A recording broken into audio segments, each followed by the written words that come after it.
time for a comedy break with me, Kevin Hart. Back in the day, bravery was defending your lady's honor. But today, bravery is leaving your house with no phone charger and your phone is on less than 10%. Woo, it takes some real guts to do a move like that. Because now you got to be selective about what text you reply to, how many times you check your social media feeds, and if you find yourself needing to buy a charger, use your Freedom Unlimited card and earn 1.5% cash back on it. You're always earning with Freedom Unlimited. Subject to credit approval. Restrictions, limitations apply. Credit cards are issued by Chase Bank USA N.A. Chase, make more of what's yours.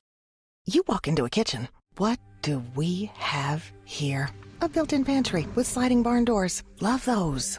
And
Yeah. Hey, everybody.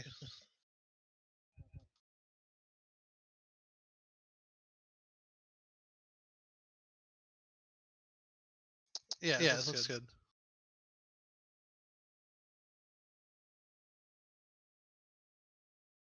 I did hear an echo. Do you have the actual like stream muted? Or have you stream up at all?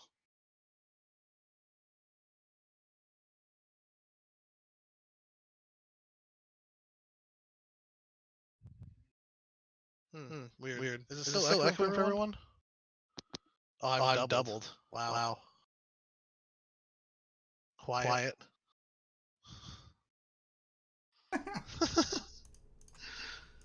So I guess we have a little more technical difficulties. How's that now?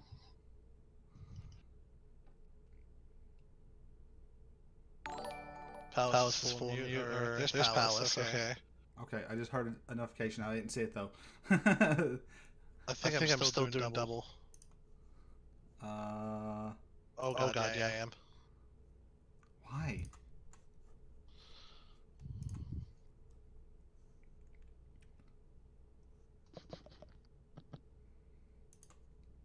Say something now.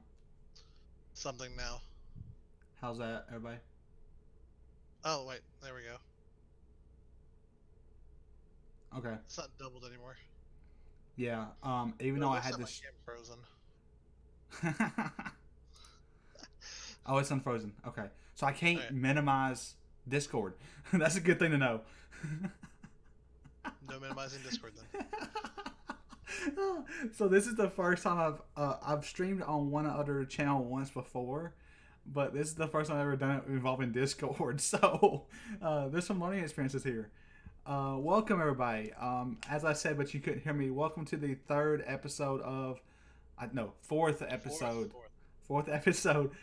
the Hobo podcast. I am PallasStreams, and this is... I'm DanzikStreams, one of the other newer Hobo Slayers. Okay. I'm a little quiet. I'm just supposed to speak up higher, Mortanis. Oh, I just adjusted the volume for you a little bit. Oh, well then, microphone a little further away. Let me know if anything's wrong, everybody. Perfect now. Awesome. Okay. Perfect to hear. Yes. So I think that notification was a follow. So thank you to whoever followed. We should probably pull up a follow bar in these streams as well. I mean, there is a notification, but I was fixing audio and I didn't see it. Right. So, yeah. So today's been full of interesting difficulties. I've learned how to set up Discord to where we have a second person on the stream. And found out not to use Spotify for royalty-free music because you get ads unless you have Spotify Premium. I don't. I didn't think about that. So yeah. Although it was nice for a moment because I was like, "Hey, Kevin Hart's sponsoring the stream. How good is that, everybody?" Well, I mean, I was planning to do pretzel like I do for my own stream, but then as I started playing the music, I was like, "Oh wait, it's not gonna pop in chat because it's set up to my account." I just recently got Pretzel because a few of my VODs were taken down because I was playing my own music on Spotify, and a lot of it demands royalty, so a lot of it got taken down, or at least large chunks of the audio were removed. So I finally got Pretzel, and so far I haven't really used it too much because I've now been playing like Borderlands 3, and now Code Vein that's come out, and Legend of Zelda Link's Awakening Remake. And all the audio in that game, all the music in the game is just so beautiful. Like, I just let this play out normally, and this works out fine. Right, yeah. So, for me, it was...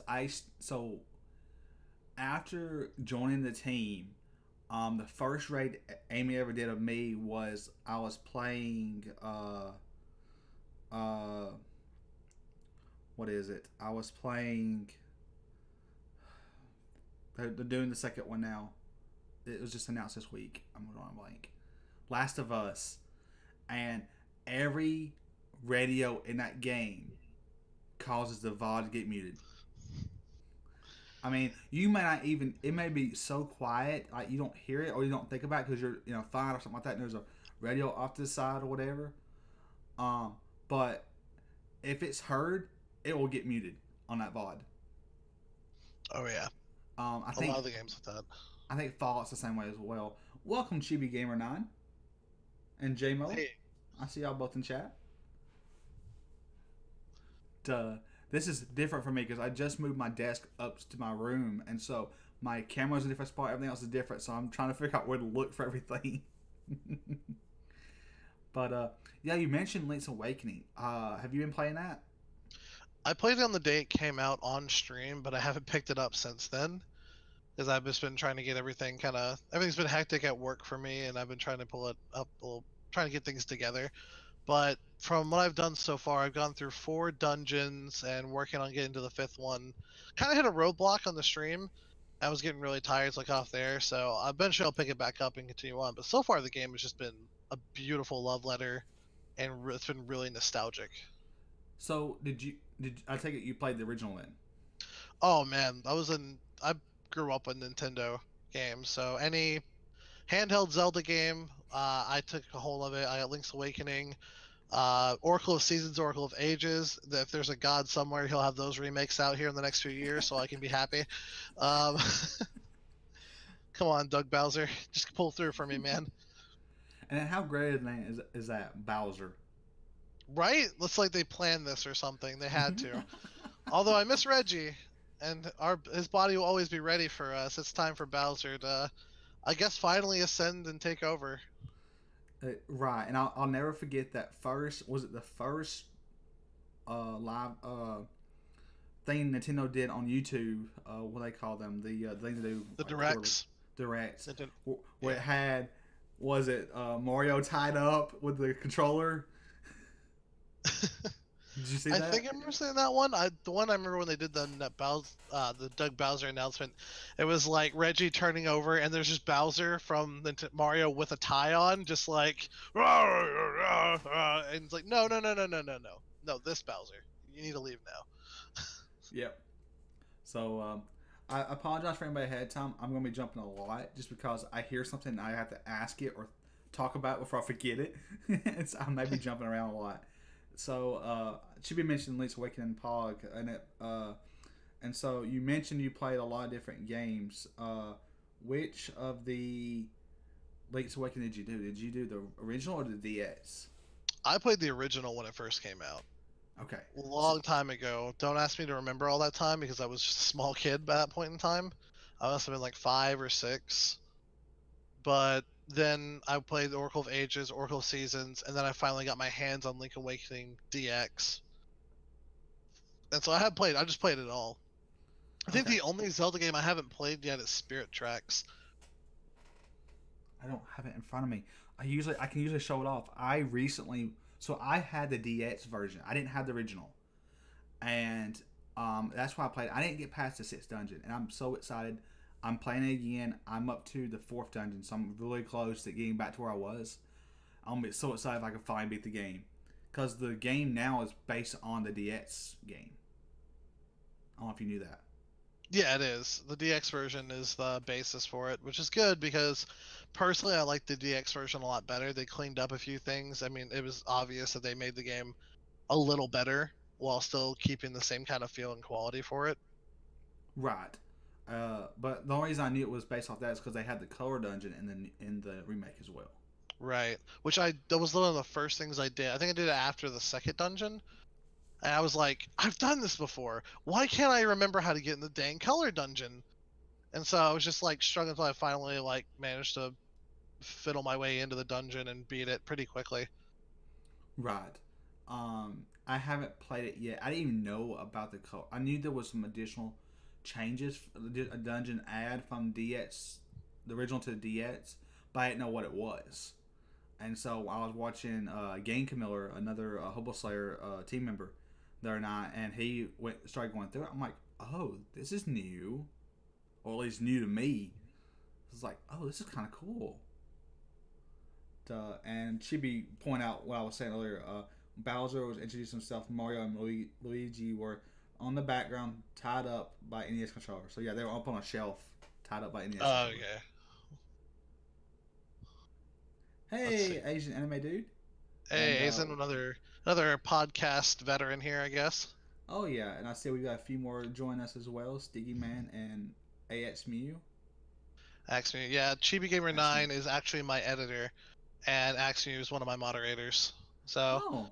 finally got there to tune in, and Axmew finally got her own internet, so she doesn't have to stop borrowing the car wash Wi-Fi next door or her neighbors. Well, welcome everybody. It's glad to have everybody today. Let's see. Sorry, I'm not used to being so I'm used to being all over the place, but not really coming up with topics. So, what other? So you're like me, you're another Alabama person. I found out. Right. think you're cutting in and out for me on here. But yeah, I'm from the Huntsville, Alabama area. Yeah, so uh, I know Mortanis and I talked about this a lot. There's actually a lot of us in the Hobo Slayers that are from Alabama. Yeah, I was surprised. I was because there's a second Discord, the Stream Huntsville Discord. That was where I was invited to first by Cam from over at Rocket Punch, and kind of just tuned into one of Amy's streams, and I really like the energy she brings when it comes to streaming. So it was just kind of a given. When she was streaming Pixelmon, I was just like, okay, I want to get back into Pixelmon now because of her. Let me throw down my subscription, and then subscription turned into applying for the team, and so far it's been a great experience so far. Oh yeah, so for Oh, I'm cut out. sorry. All good. Yeah, you can get a little peek into our Discord chats. Sorry. I forget that it has to stay up there. Sorry. No worries, man. Um, Let's see, podcast veteran. It was in one. Okay, I guess technically this is my second one, but I mean, we offered it was supposed to be Llama Soul who was supposed to be here, but he had a wedding come up, and a one-person podcast is a little more difficult. So I was just like, I'll come do 2 weeks in a row. yeah. If I anyone think else is interested in joining. if it's more than one is considered a veteran, the only ones who are veterans are you and Nick Uncut. I think so, because Nick's second one was my first one. Yes. So, Little car wash Wi-Fi. Would someone from Alabama be an Alabama man? No, because there's a Florida man out there, and no one can take his title. No one can even compete for it, and I'm not even gonna try. I like the Asian's comment there. I know I'm feeling pressure to move because of the stream team. Yeah, man.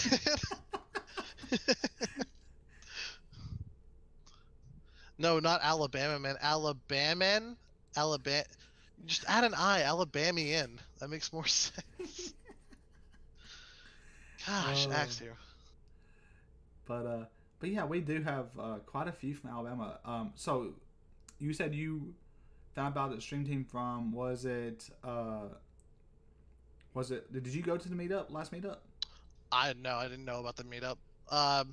When I got pulled at one, it was kind of like a 2 weeks long thing before I actually got into the Hobo Slayers Discord, because I had just got my 50th follower and I just qualified for a Twitch affiliate when Cameron from the Rocket Punch group, really good people, but also local, go check them out. He's like, hey, you're a local streamer, come join our local groups and things like that. And so they invited me to stream Huntsville, where I just, typical introductions. Hi, I'm this, and everyone's like, hi, we're all good people. I was just like going through streams, and I went through Amy's first because it was just one that popped up on me first when I had a time off. And so she was playing Pixelmon, which I became very averse to Minecraft because I've just played it for so long and played it so many times that eventually you just get kind of bored. But the way she was playing it, the fun that everyone having, the tournament that went on with her was pretty fun.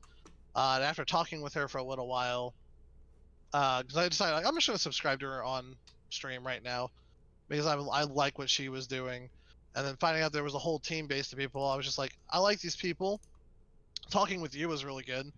I could tell the way that you're pretty passionate and pretty dedicated about this, and you actually have a pretty good energy, and you're always so helpful out on there. So I was like, I'm just gonna go take the chance. I'm gonna apply to this because it's a good group of people. I haven't really met anyone in there who's been like, everyone's been like really friendly, and everyone has been extremely helpful.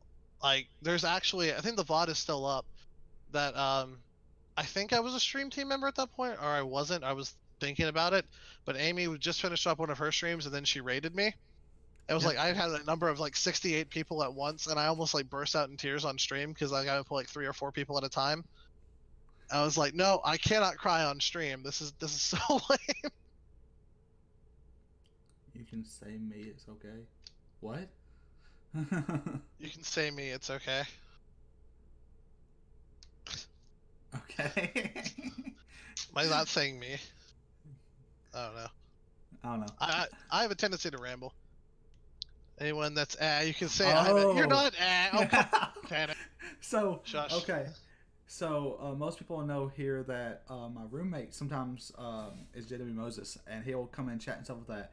And so Mortanis there and I, funny story, we were like, he was Jimmy Mose was like, this was a great stream, had a lot of fun because we were learning about Magic the Gathering. He's like, yeah, I don't think so. I was like, wow. Out the gate. Although to be fair, I'm not much of a Magic the Gathering fan either. I do like Magic the Gathering. Now, actually, that's a good topic. Magic the Gathering Arena just officially came out. It's no longer in its pre-beta or alpha or whatever it was in, and they were giving out free codes to people who were in there, which I did play it. That kind of made me like Magic more, just because at one point I collected Pokemon cards and I collected Yu-Gi-Oh cards, and I was like, I'm throwing so much money on cards. There's no way in heck that I'm gonna like throw a lot of money into Magic the Gathering because that's just gonna be a huge sink. Gotcha. Yeah. So I did collect some Pokemon cards. They're somewhere. I don't know. Probably in the bottom of a closet at my parents' house, if I had to guess. And then I did a little bit of Digimon, and then some Yu-Gi-Oh as well. But I never really got into it. But it was Magic the Gathering Arena that I watched them play, and then I played it some on stream as well. Yeah. So you mentioned the video and stuff. And they're talking about crying in the chat, and so there've been I was excited. I didn't get overwhelmed or anything like that. When Amy first rated me, I was more ecstatic than anything because it was like the most people I'd ever had in chat at one time. Yeah. But I've seen several team members who the first time they get ready to get, emotional, and there's nothing wrong with that, as someone said in chat. Of course, they said they'll allow it. Yeah, my editor will allow it, thankfully. So I remember what a game it was. It was actually me and my editor Chibi. We were playing a game called Pokemon Fusions, which was a RPG Maker game someone made, where they took the concept of that website that takes two Pokemon together, fuse them, and give them a name together. They took that concept and built a whole Pokemon game around it. So I had these weird monstrosity Pokemon mashes together. So she rated me, and everyone was like, "Hi!" I was like, "What is that thing?" And I'm like, "Oh, this is like a Bellsprout mixed with a Grimer. What's up? Like, what is this?" And it interested enough people for them to stick around. I was just like, "Oh no, I have so many people. I need to start being entertaining." Let's see. Yeah, JMO, Jed to me too. It's pretty crazy when it happens. Sorry, we don't read quick enough, Mortanis. Oh, I missed. Oh god, Axu, why? No, nobody knows about the Wonder Bread story. Nobody will ever know about the Wonder Bread story. And if you want to know about followers for me to give that story to people, if you want to go follow my channel and give me 1,000 followers in the next 5 minutes, maybe I'll tell it. That's just not gonna happen. That's not a story appropriate on stream or in my own lifetime that I regret. So. And no fake followers or anything like that either, right?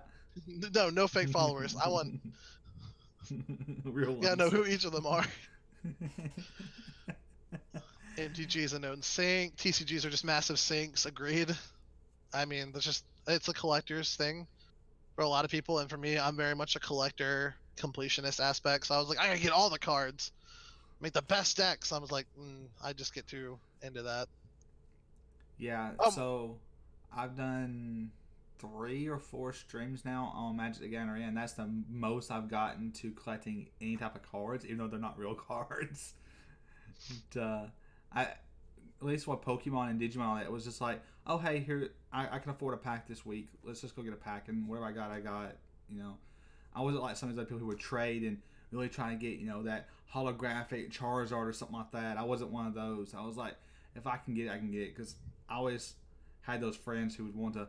You're 10 years old. They want you to pay $100 to get a Charizard holographic or something like that.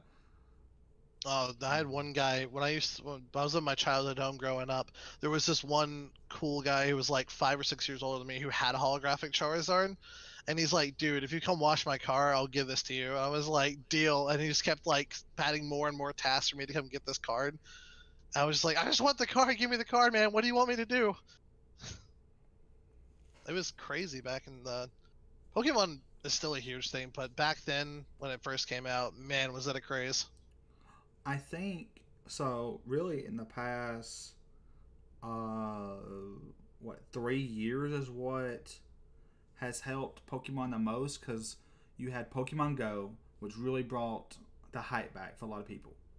Oh, absolutely. And then Let's Go just like took that to the next level because everyone who grew up on with red, yellow, and blue were all playing Let's Go. And that really bought in. It was sold as like a nostalgia trip for us older fans who were there when the first games came out, but it was in such an easily acceptable, easily accessible remake that now the kids who probably grew up on like generation 4 or 5 were like, oh wow, this is what it originally was, this is pretty cool.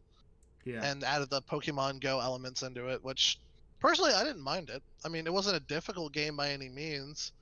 I completed the Pokédex in what 3 or 4 days because I could just pull things over from Pokemon Go. Yeah, see, I didn't do that because I knew I was wanting to stream it, and I was like, I'll just do whatever, and then I'll recreate a new game whenever I'm ready to stream it.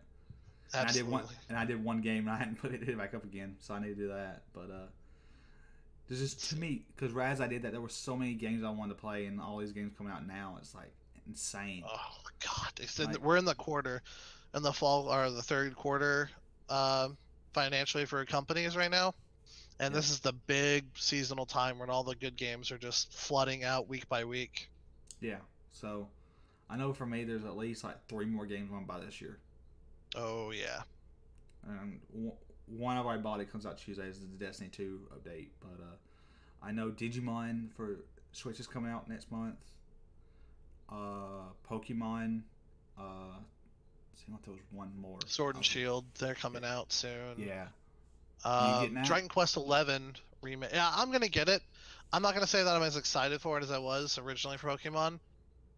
But I am a Pokemon addict, as you can probably tell. Sorry for that little light flash from the curtain. But I'm gonna get it. I'll probably play it, and I'll probably complete the Pokédex like I've done with all the other games. Yeah, I'm excited about Sword and Shield, but I'm not as excited as I was about Let's Go simply because I never play. So I played Pokemon Red, played a little bit of my cousin's Yellow. I then got, I think it was Gold. Traded with another cousin for Silver, and that was as far as I ever played. So I didn't pick up another Pokemon game until Let's Go. So I miss all those generations. So really, a new generation for me isn't really got the same hype for me as it would if we did another Let's Go for second generation. Because then if they kept making Let's Go, I could then catch up to where they are now. Absolutely. I guess it's a sad thing with the newer games how it's not going to have every single Pokemon in the game available. So you're not going to be able to go through all of them. But I mean, I'm still with them on that decision because there's a lot of Pokemon, there's a lot of data to encrypt and to put in their system.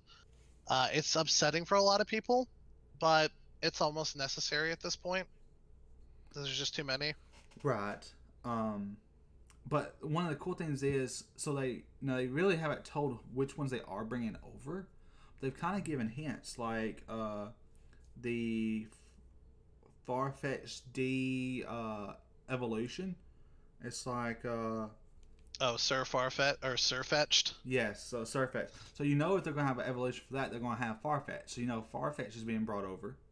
Mm-hmm. So there's things like that gives a little hints, like, oh, you're gonna have this Pokemon which is evolution. It was like, that means okay, its previous evolutions will be brought over. So there's a few hints like that. Ooh, chat's gone all the way up since the last one. I'm gonna try and blow through some of these chats. So Go for it. yeah, MTG Don't Sync, we agree with that. The Pokemon Fusion stream was dang hilarious. Hey, thanks, Martanis. That was really fun. So he was there for that one when Amy rated me. That was the emotional stream. I wasn't a member for even a week when she did to me for is it JMO or Jummo? JMO. JMO? Okay. Yeah, so, I mean, yeah, I wasn't even a member for a week. I probably wasn't even a member at all when that happened. She became her 9. Yeah, we need to go do another stream of that. I'm definitely down for that. She's good about spreading the raids around. Challenge accepted, but I don't remember what that was in reference to. Sorry, Ace. That was a 1,000 followers thing. Oh, right. Yeah, none of that. None of that. None of that. MTG and beta and unlimited have wasted so much money on the game. Yeah, see, that would be me if I actually kept trying to do TCG games, and I can't afford to do that. Hey, collecting Pokemon cards again. I do have Pokemon cards, but really they're just like shiny Eevee variations, because I'm just an Eevee fanatic. A lot of people are. I actually was. I was one of the only people I know of that did not get the Eevee version. I was definitely the Eevee version. Like even at the last convention I went to, I got these like keychains of like Eevee and a shiny version on the back. Yeah. I got posters, plushies of the song, things like that. So when they said let's go Eevee, I was like, I'm in. You already have my money. You don't have to convince me anymore. That's. Oh. Go ahead. Starting to collect Pokemon cards. I lost a giant binder of Pokemon cards a friend gave me for my birthday. Haven't really collected them since. That's kind of upsetting. But I remember when I finally got out of Pokemon cards when I was like 11 or 12 and started getting into Yu-Gi-Oh! I sold all mine online. Got about a nice $300. I can go back to time when I started. I could steal the cards from younger me and make a mint reselling them now. Yeah, if I would have waited longer, I would have done the same thing to 13-year-old me. I mean, all I do is go find my old cards and I'm good to go. That's true. Dig through closets, you could probably make a lot of money. Trapinch Community Day. I guess there's a Trapinch Community Day coming up for Pokemon Go. Sounds like it'd be a good time, especially since Amy's right now in TwitchCon right now. Over in San Diego, and she sent us screenshots of what Pokemon Go looked like over there, and oh my, it's just like a festival every day with how many Pokestops there are, and they're all active. Yeah, it was quite a lot. Remember having a super glitch crystal game that refused to keep a save file. That's what my gold version did eventually. My fires. Oh, sorry. My fires are cooled a lot for Sword and Shield, but I'll still get it. Yeah, that's kind of where I'm at with Sword and Shield. I'm not really excited or not really like. I'm not gonna crap on it, but I'm still gonna get it. Need to get a Switch before I can get the game. Might go for a Switch Lite. Not the worst idea. The dope Diamond and Pearl remake. I want to make them soups and profits and go mining fossils. So Diamond and Pearl, that was what, 3rd generation or 4th? 4th. That was the 4th. It went Ruby, Sapphire, Emerald, and then Diamond, Pearl. Platinum. So I figured they'll probably make the 2nd and 3rd generation before they shoot up to the 4th, though. I mean, the last the remakes they've done so far, they've already done Fire Red, Leaf Green, which is the original remakes of the originals. Heart Gold, Soul Silver. Then they did Omega. What was it? Omega Ruby and Alpha Sapphire. Yeah. And that was Gen 3. And so technically the next one in the line would be the 4th generation remakes. For those systems, yes, but this is the only remake they've had for Switch so far has been the remake of the originals, which is yeah, but I think that was to try and play around with the I still think Let's Go Eevee, as much of a nostalgia thing and to get more people interested, it was also kind of like a playtest to see what they could do for Sword and Shield. And it was like a good foray into that. That may be the case. I feel like, though, if they want to really do it, though, that they would probably, because they'd either port the Fire Red and all that over to Switch, or they would create or not Fire Red, but those type of games where they remade it already, they'd either port it over to Switch or they'd make a new one as well. I figured they'll more likely port them and then go to the 4th, which it seems kind of odd to port, though, because Let's Go is kind of a different style for porting, which makes me think they may do a remake over porting. So that's why I think they'll probably go 2nd, 3rd, and then 4th. That's actually some of why I'm reading the messages that kind of goes with it. I'd like to hear a Heart Gold Soul Silver remake in the style of Let's Go, but no new mechanics. Just give it the Link's Awakening treatment. At least what they did with old Game Boy games, bring Diamond Pearl back. And then Chibi says that they actually said they want to do more Let's Go games for more generations, which, I mean, it makes sense. As far as angry as the fans got about the Let's Go games being too easy or being this and that, they sold very, very well. And they make more. They're going to sell extremely well again. So I don't really agree with that and from my experience with the game, because for me, I don't know that it was too easy, because the lower gyms, yes, but as we got to like 5 and 6, I got to where I had beat so much so quickly that I was under leveled for those higher gyms, and so it made it more difficult for me. So I don't know. I would really consider it that easy. Maybe the lower gyms were too easy. I made sure not to import any of my Pokemon from Pokemon Go until I beat the game like completely. And I was just doing collection at that point. but there wasn't a single point in that game where I needed to like stop and grind. I was able to just like abuse Eevee's different elemental abilities to just like crush everything in my path, and then never had an issue. Well, see, I had Pikachu, so I didn't really have the option. But Well, Pikachu had those moves too. I was one of the oh, did people they? in the yeah. There was like this one guy in every or not every Pokemon Center, but if you talk to him, he's like, "Hey, you're Pikachu special. What if I teach you this move?" Oh yeah, that's right.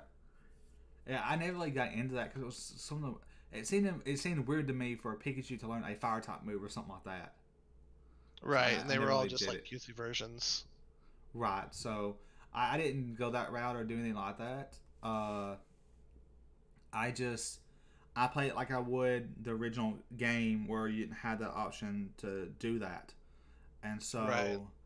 so I ended up about fifth or sixth gym. I was 10 levels under, so I had to grind a bit in order to get up to the point where I could uh, face them and not die right away. Hmm. So That's true. I had a bit of a grind than probably what some people did. That's really interesting, given just how the game has gone for so many people. But hey, that's great. I mean, if it was actually difficult, then that just makes it a lot more fun to overcome for you. Either way, for me, it was a nostalgia thing, just like Link's Awakening remake. Right. Uh, I just had enjoyment out of just seeing what I love being remade and made so beautifully, and being able to go back through the adventure in a new-ish way without it being too like crazy. Right. And I'm curious about Zenclaw's comment there about getting level 2 Pokemon with legendary stats. I have not seen Yeah, that. yeah, you actually can because it also makes it easier because the way they had the little auras around them, be Mm-hmm. able to tell the different sizes also kind of helped influence their stats. So you could get like a Rattata with max IVs like immediately Jeez. from there, and they could just like hyper carry you through the game at just at the lowest of levels. That's crazy. Yeah, I haven't actually seen that. I never had. I got. So there was what? Good, great, excellent on On the the catching, stats. Well, yeah, when you like you catch them, but then you like look at their stats, their IVs and stuff, and it would say like excellent and great and all that stuff. I oh never yeah, they got. had ratings. Yeah, so I never got above great. So I Oh, never got those legendary stats. I can't remember if I did or not. I mean, the game still set. Actually, I think my Dratini is still in my Pokeball Plus, the little like attachment that came with the game. Yeah. Probably just been sitting there since November or December, just been rotting in that Pokeball. I kind of feel bad now. uh, just uh, just remember, as I learned this, and I actually had to trade with Amy. But if you ever decide to start a new game, remember to trade your Mew with somebody and trade back. Oh, absolutely. But then again, like when the remakes came out, or not the remakes, but when they reported the old games to the 3DS system, I was like, guess who knows how a glitch on how to actually get Mew in game right after, like before the second gym. So I would just go in and get Mews for people and trade them off back in college. Oh, jeez. It was a pretty easy glitch once you kind of get the hang of it. But apparently, like if you were able to get into an encounter but pause the game right before you win the encounter and teleport away, you created this weird alternate like save, like this weird game state. And then you did like two other things, and you walked up. Oh yeah, you did that. You teleport away. You engage a Pokemon in combat, and whatever its special stat is, correlated to a number of a Pokemon. And there was this person with a Slowpoke right after Nugget Bridge. So if you fought him, go back to the Pokemon Center, run up Nugget Bridge. Your game would pause for no reason. And as soon as you unpause it, you would encounter Mew again. Oh, jeez. It was like this weird. It's a glitch in this weird like sequence of events. But then I was able to like, hey, I got a Mew. I'm not even in the third gym, and then everyone was like, oh, how did you do that? Can I get that? I'm like, sure. Let me just restart my game for like 20 minutes, get back to where I was, and get another one. So this was on which game? This is on like the originals, red, blue, and yellow. Oh, wow. I didn't know that. Yeah, a lot of glitches came out that I didn't know as a kid because we didn't have the internet and its bountiful source. Oh yeah. back then. But there's still so many, especially in the speedrunning community, I found so many glitches to be able to get their different styles of runs. Chippy says, but the Mew couldn't get transferred to Pokebank. Yeah, that was unfortunate. But yeah, so Right, so there was this- the candy spamming for stats when it came to Pokemon in that game in Let's Go. Oh yeah. I didn't know about the 200 per stat thing though. Yeah, there was a lot of nuances people cracked pretty early, and as you can tell from Zan and Chibi, people that I know, they're huge Pokeheads. I am too, and so we kind of put our nose to the ground when a new Pokemon comes out. We're probably gonna do the same thing for Sword and Shield.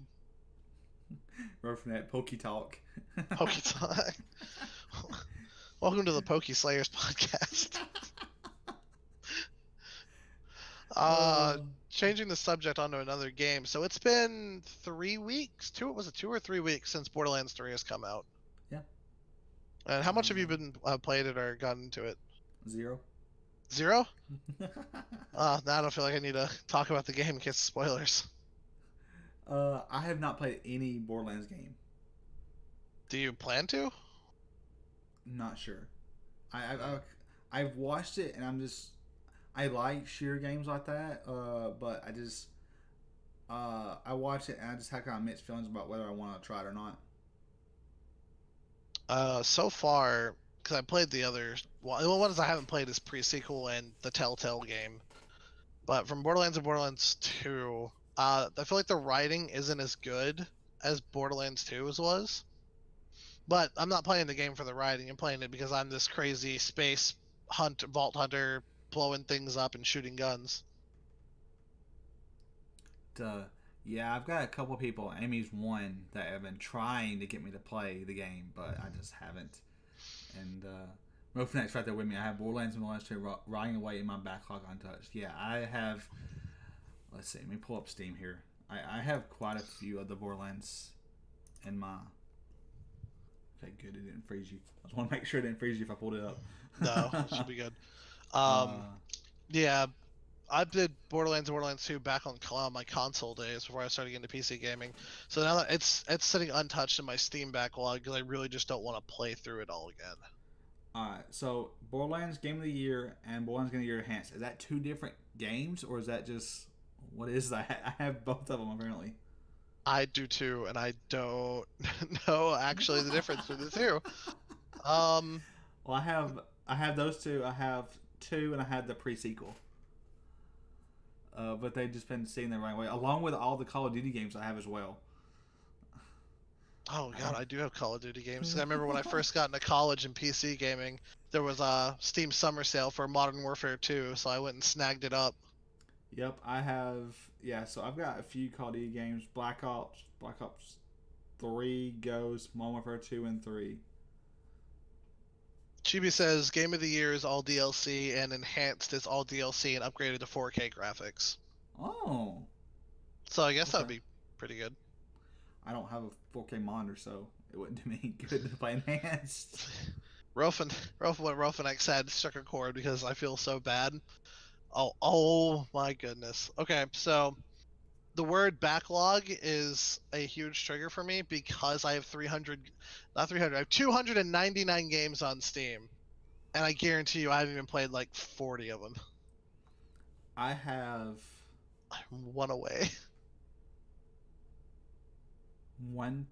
It says 148 out of 256. Does that mean I have 148 or 256? Because some of them are highlighted, some of them aren't. They're highlighted, then that means they're installed, right? Okay. Yeah. So I don't have 148 installed, so I guess I have 148 games total. Yeah, if you hover over library, it should say like games and that number next to it. So I'm one away from 300. I should just go purchase some crap game and just like a 20-cent game just to get the 300. Yes, I don't have that because I'm on that new UI thing they have going. Oh, okay. 6 of them are VR games though, and I can't wait to get my VR system reset back up so I can stream VR. Do I have VR games? I think I do. So I know one VR game that I want to stream is called Tokyo Chronos, which is kind of like a visual novel but it's Oh. like a really good looking 3D modeled virtual visual novel. Yeah, I have 6 VR games and no VR set. I don't even know how I got. I think I bought the game, or no, I think it was Humble Bundle gave me the games. Is what it was. Humble Bundle, such a good group. Yep. Oh my god! And then I built this new computer. I have like none of these games installed, so it's mostly all grayed out except for the maybe 20 games I have installed on here right now. I felt like he just reminded Chibi about editing the video.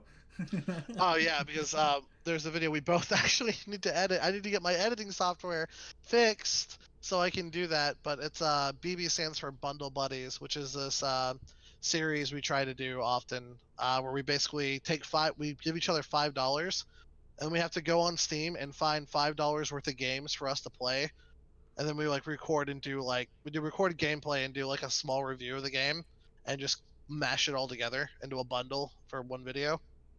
And a lot of them are just really bad games. Really bad games. Like our biggest our way to do it is we actually just turn on like the most liked games on Steam, and then we turn it reverse so we get all the disliked games first, and we just start going through the list.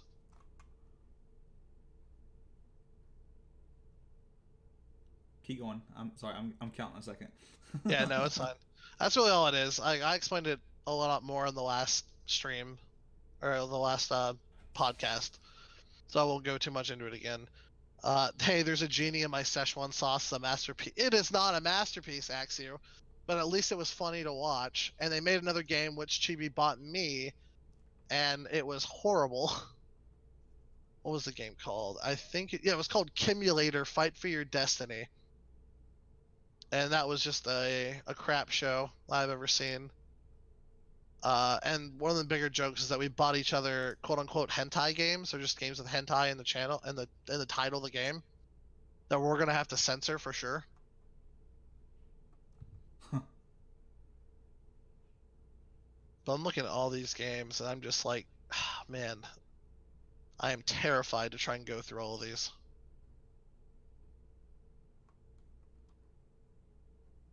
But back on the original top, Borderlands 3. So far it's been a pretty solid game. I wish I was further than I was right now.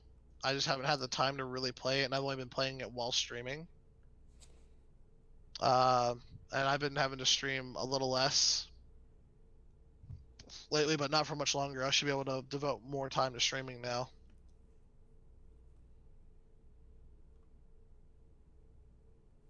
Sorry, I'm almost done. Okay, no worries. Let's see. I'll go ahead and read chat here. Call of Duty, this one I couldn't play. Got stuck and gave up. Man, Okay. the Call of Duty single player modes on the hardest difficulties gave me so much trouble back then. So, real quick, the reason I was counting was I was trying to figure out out of the 146 games, because we're talking about how much we haven't played.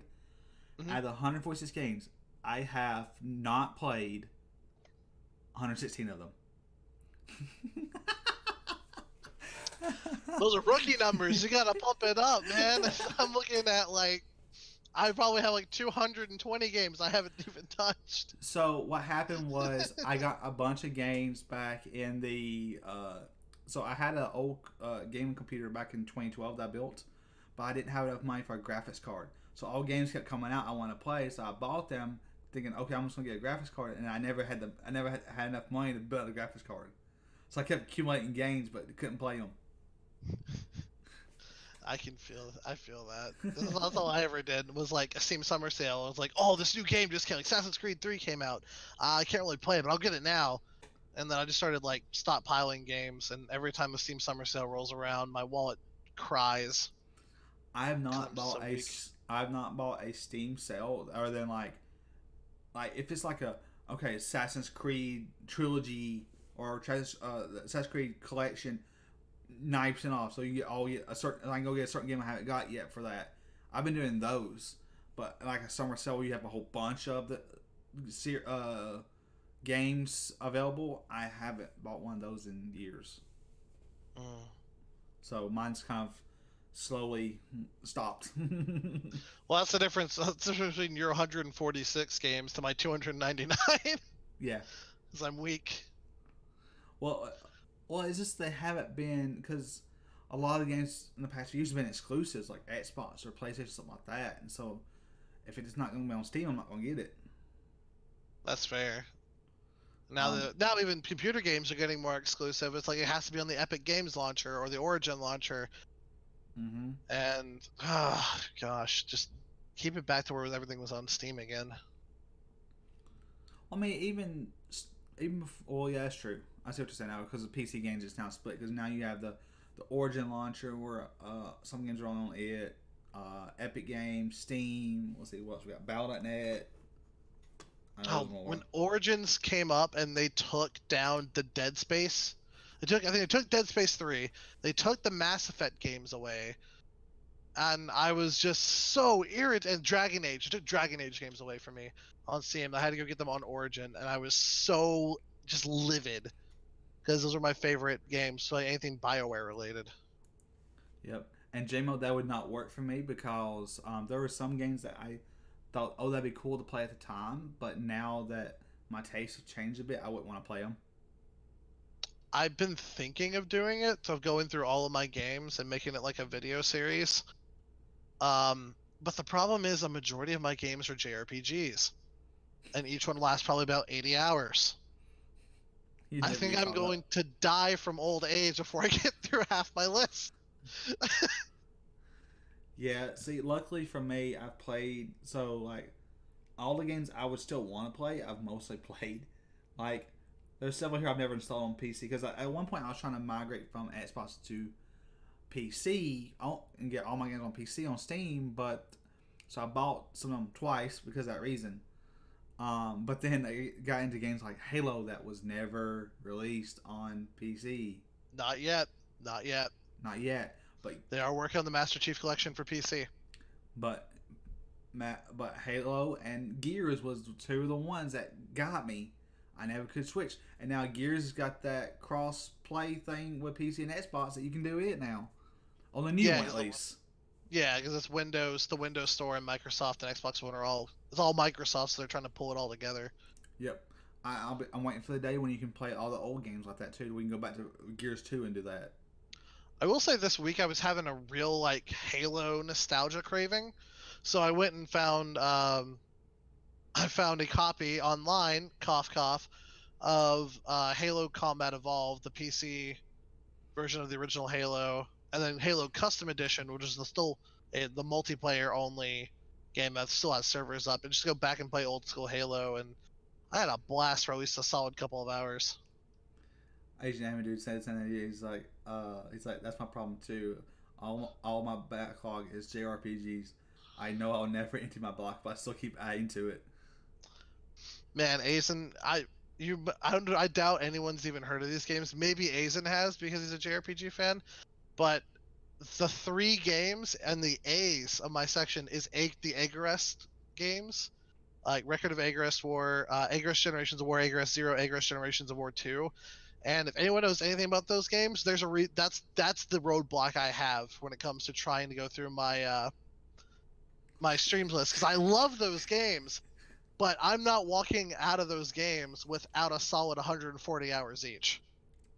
He recognizes the game. Someone recognizes the game. Oh, he gets it. He knows what I mean. JMO, what would be an instant buy? And yeah, I agree with Nick. I hate the idea of proprietary launchers, especially because it's like, all right, now everybody's got this subscription model. It's like, okay, now you have to buy a subscription for Origin, you have to buy a subscription for Game Pass, and it's like, I used to just buy the game, and it's like, okay, this month I spend this $60, and that's it, and I could be good for 3 months, whatever like that, until the next game I like comes out. Now it's like it's constantly all these different things are hurting your wallet basically every month. Yeah, JMO was talking about the Halo Master Chief Collection. Yep, instant buy. I'm going to be doing legendary playthroughs. That's the game to do stream collaborations on. It's gonna be a good time when that game comes out. There's a few of us on the stream team that's going to be playing it. Oh, absolutely. I know I'm getting it. Amy is. There's a couple people on Stream Huntsville that's getting it as well. I'm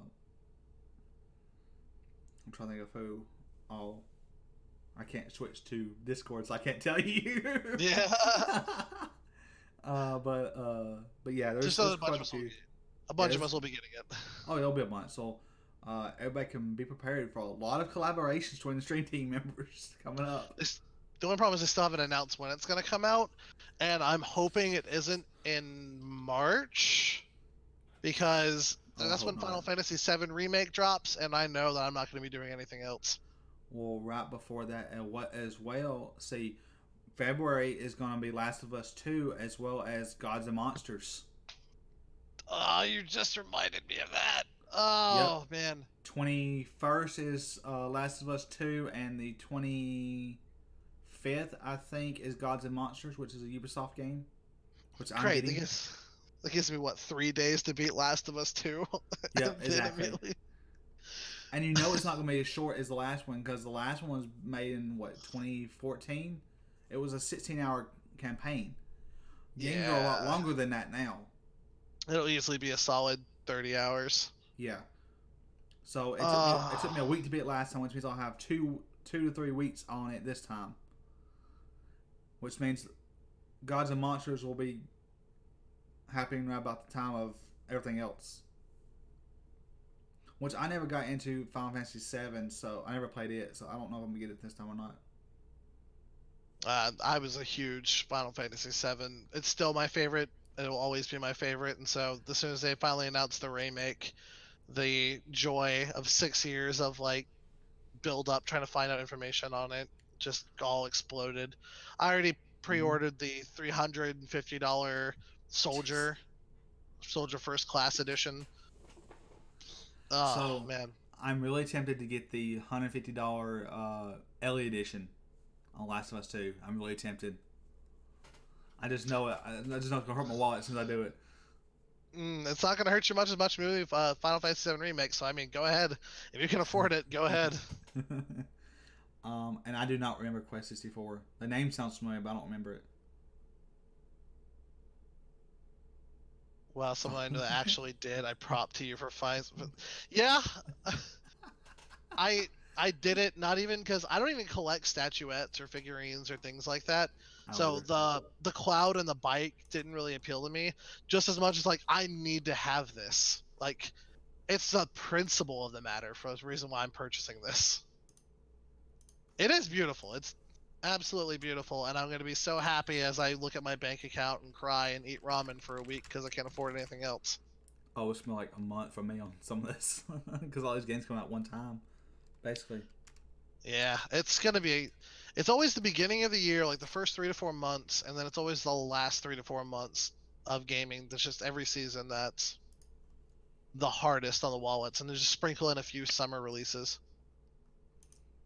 Yeah, that's really I'm excited too. A lot of people were turned off about Final Fantasy VII Remake because it's just the Midgar part, which is in the original Final Fantasy VII, that's about 4 to 5 hours of straight playthrough normally of the game, and it's out of a whole 3-disc 60-hour plus game if you just want to keep going through it. And they're only doing the first 4 or 5 hours, but they're doing so much with the first 4 to 5 hours that it's actually its own 60-hour game. And they're actually being able to, now they have the technology to tell the story they wanted to tell originally and flesh out all the characters and the rest of Avalanche, the terrorist group you're part of. I can't wait personally just to see what they do with this game. And the only fear that I have is they don't turn it into Kingdom Hearts 3. So I'm comparing the Ellie Edition to Collector's Edition. It's $60 more. And I'm really tempted. $60 more. That's just one more game. Yeah, exactly. That's not terrible at all. Well, what's cool? So the Collector's Edition is $169, $229 for the Ellie Edition, and the LA edition. Let me pull it back up here. So the collector's edition gives you a statue of Ellie, which I don't know what I'd do with, but like the LA edition gives you a vinyl record of the original soundtrack and a replica of her backpack. As well as you do get the LA statue as well. So you get the LA statue as well, but you also get like a 48-page art book, copy, replica bracelet. There's a whole bunch of stuff on this, but it looks really cool. So I'm tempted. I may be eating ramen for like a month, but I'm tempted.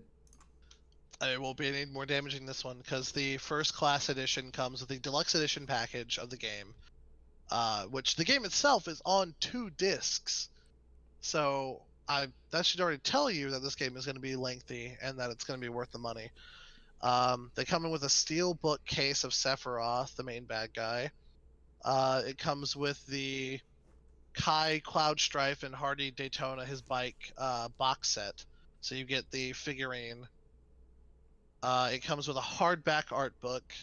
With concept art, a mini soundtrack CD from the game, which is probably the biggest thing that I'm excited for, just because I've been in love with their music. And then it comes with bonus summon materials, so you can get Carbuncle, Cactar, and the Chocobo Chick. These are pre-order bonuses. So it's giving you quite a hefty things. I don't know whether or not it's fully worth the price tag of $330, but to me it's worth it. And so I'm not going to have any qualms actually purchasing it. I'm not looking forward to the grind of those games because it releases on March 3rd. And with, like you said, Last of Us 2, Gods and Monsters, I'm going to be so tired by the end of March. Yep, he said the price is really because of the figurines, which is true. I mean, I could do without an LA statue. I mean, it's cool and all, but I don't. What am I going to do with it?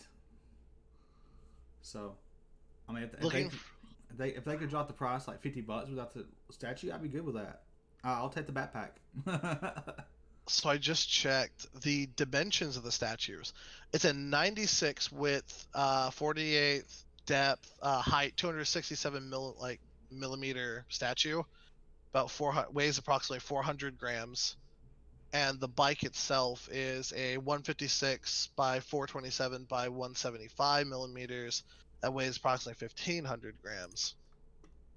So these are high quality material statues. These are in a way. You could club an intruder in the back of the head with these things, and they're gonna make a perfect tool for self-defense. Yeah, all I know about LA statue is it's 12 inches tall. That's it. Oh, but was I the only one who looked at the last Final Fantasy VII Remake trailers, and when Tifa finally showed up, just exploded out of their chair with happiness? I'm probably the only one, but man, am I excited with how they made Tifa.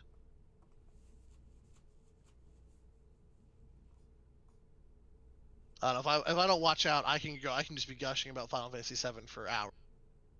So I need to watch myself and reel back. I am the only one. Thanks, buddy. Asian. In the whole world. I get it. Everyone loves Aerith, but I mean, come on, man. I like Asian's comment there. Honestly, you might be able to just recoup by selling the figurine if you didn't want it, but if I'm spending that much, you better believe I'm going to display that thing proudly. Oh, absolutely. It's going on the shelf, and it's going to be a centerpiece. I'm not going to be mad about it. I don't have room on the shelf at the moment to do it, to put it somewhere, but I would make room. I would clean and make room for that thing if I had to. That just reminds me, I got to make room for the other thing, because I have the Legend of Zelda Breath of the Wild, Compendium Collector's Edition thing book. I think it's behind me, actually. 1 second. Let me see if I can grab that. Second cloud. Oh, yep, this is it. Oh. Ooh, I gotta move some of this stuff. Interesting. It's heavy. Oh, this was actually a gift. / I'm trying to make peace with you. Please accept this. From someone that I really didn't like. But it's the Compendium Zelda edition. This thing is like $150. Wait, what is it? It's Breath of the Wild. It's like a collector's mega pack. I don't even know what to call it because I didn't buy it. This is just a gift. But it has concept art and different kinds of things in here. Oh, sorry, not the mic. Oh, snap. Ugh. Okay, I can't hold it on my lap. It's really huge. But it came with like a cloth map of the Breath of the Wild like lore story that I haven't hung up yet. Did it come with statues or anything like that? It did. Alright, you got the Master Edition. Master Edition? Okay, that's what it's called. If it's the one I'm looking at, yeah. There's a couple different editions here. There was a Master, and there was a Special Edition. What's the difference? Whichever one costs $150, I guess.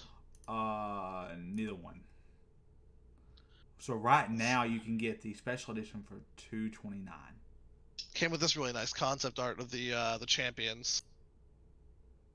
So I don't know if you can get that in good frame. Yeah, that's neither one of these. More images, things. Wait, try and get it all out. Ugh. Yeah, Yeah, so this kid's creating a champion. Oh wow, a nice crack with all the concept arts and everything from the game. And it came with these, which I need to actually make like a display case for them. I can get it out. I see the difference. Okay, There it is. The only difference is. There we go. So it came with these, which these are Oh, that's cool. these are the different orbs from the different divine beasts. So I don't know if they're gonna come out pretty well on camera. Oh, that's cool. But this is like the elephant from the Zoras, the lizard from the mountain, the camel from the desert, and the bird from the bird tribe and people. Can't remember the names. Literally, the only thing I could show would be a Link's Awakening DX, the actual Game Boy thing, the cartridge on I could show right now. I don't think I have anything from any games. I honestly don't buy like collector's editions stuff that often. I just usually get the steelbook and that's it. Yeah, I don't either. But this Master Edition of Breath of the Wild, it is expensive. It's like $600. But it comes with a map of Hyrule, actually like one of the old style orange map or orange color maps that has like it was hand drawn, whatever. A carrying case and a statue of the Master Sword being in the stone. Whew. Along with the game, soundtrack CD, and a collectible coin of the Sheikah Eye. All that. Now it's $600. Actually, you can still buy it. I'm surprised you can still buy it. 2 left in stock. The special edition's $229 is only it doesn't have is the statue. Yep, Chibi beat me to it. She said it, he said, yeah. He said, sorry. Yeah. He said it before I could even get it out. See, excited about Best Girl. No, she did. Barrett is my waifu in Gold Saucer Date. Ha! Mortinus understands Barrett is Best Girl, second to Cloud. We have a ceiling fan. We just end up hanging plushies from the wire chain thing. That works. Don Cornholio picks Cloud over Tifa and Aerith. This is a lot about how hot Cloud is a girl. That is still my favorite scene. It's still just funny to me every time. And as it's also the speedrunning strat is to actually go. Do you know anything about that scene in Final Fantasy VII? No. Okay, so basically the premise is Tifa is one of the companions in the game, and she is quote unquote captured and taken to this dude's mansion. And this dude has like his own spa. He's a womanizer. He owns his own brothel, things like that. And so the idea to get in and save her is that Cloud, the main character, needs to dress as a woman to infiltrate and save her, while coming with one of the other women, Aerith, who's one of the other main women in the story. So there's actually a mini game out of it where you can go and get these collectible items. Like you can get like a tiara, a really good wig, a nice dress, makeup, and panties and things like that. And each of these items give you a different score rating to make you prettier. And then when you finally get in there, the Don lines you all three of you up to make his choice. And the current speedrunner strat, because it saves the most time, because if you lose, you have to go fight a couple battles to get to move forward, is you want to win the prettiest girl competition for Don Cornholio, and make him choose you to be his lover for the night. And it leads to a very fun, awkward scene. So, who was it said it? Asked me, it was like, if Cloud cried, would you call him Rain instead? Oh, God. Can't escape her.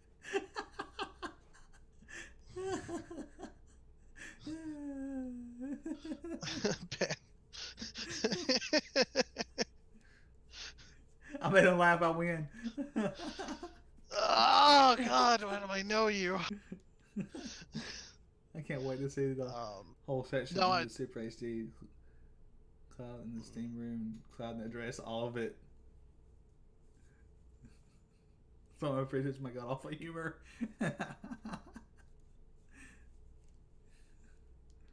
Whole section of the Super HD, Cloud in the steam room, Cloud in the dress, all of it. Yeah, because one of the items you get is like panties, and you go into the brothel and you talk to one of the girls and they kind of set you into one of the rooms, and one of the rooms will actually, like, you'll wake up and there'll be like 60 buff dudes in mankinis, like banana hammocks in there, just like, you're in luck, we've got you covered. And it's like, it goes to black screen, obviously, and they put some dialogue that's really suggestive, and you're like, oh no, Cloud, no! That whole series, that whole like scene and build up is just, it's a beautiful moment in gaming history. Here we are back on Final Fantasy VII again. Oh, crap. All right. So let's hear from everyone in the audience, the viewers right now. What are you guys excited for? That's coming out this year or early next year? Oh, jeez, ask me. It sounds like you took Don to class. Stop it! Aside from the FF7 remake. That's one right there. Crystal Chronicles. I am all over the moon for that one. I cannot wait for it to come out on Switch. Cube World getting better. I don't know anything about Cube World. I don't know either.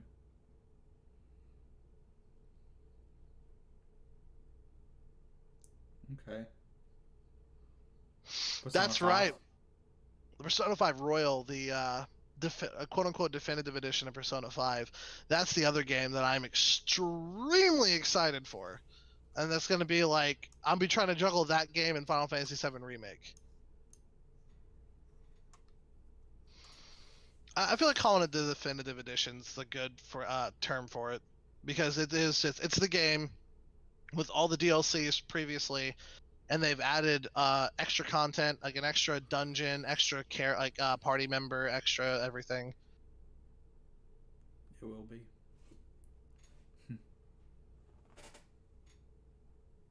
Yeah. So that's definitely that's on my list personally.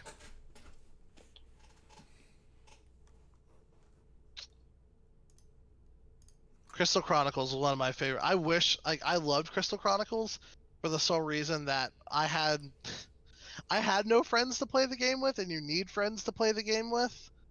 But I had like extra Game Boy Advances and cables lying around, so I would just play a 4-player game on my own.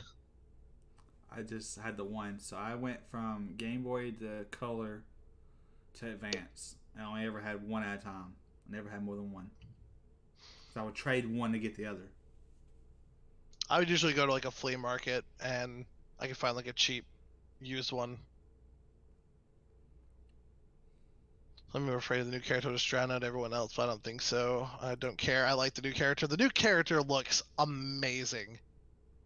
and I cannot be more excited for that game, especially since when that game came out, my grades, I was in technical school to be a network technician, Okay. and that game came out, and I had all A's in my first 9-week course semester. It went And down. then that game came out. I didn't go to school for 2 weeks. I slept maybe 3 days out of those 2 weeks, and I went like a whole playthrough and a half of that game in that time period. Let's see. That's the way I was when I in college. Whenever I played WoW, Oh, so I got into. So this was. I guess this was my first semester of universities, first or second semester. I got into WoW, and I was all in. Like, semester, like, blinked before my eyes. That was one of the reasons I basically failed that semester. oh man, I wish I could be into WoW again. Besides the fact that I had really hard classes with Cal 3 and Physics 1. Wow, that'll do it. Because I ended up becoming a programmer. So I had those hard maths that I didn't understand. But yeah, that was that and Skyrim are the two games I wouldn't say I wasted my time with Skyrim, but it's where I spent a lot of my time. Where I just got lost in the game was those two games. I spent 300 hours in one summer on Skyrim. Jeez. 2 months, 300 hours. That's where 90% of my Skyrim hours come from, is that one summer, because I was working in the school system, and even though I wasn't off in the summer, I was getting off at 4 o'clock every day. So 4 o'clock till I went to bed, I was basically playing Skyrim that summer. Wow, that's some dedication. I had never played. I had played Morrowind, but I never got into it. I didn't play Oblivion, so when I finally got in Skyrim, I was like, "Oh, this is awesome!" I was like, "Dragons, I can kill them. Let's do it."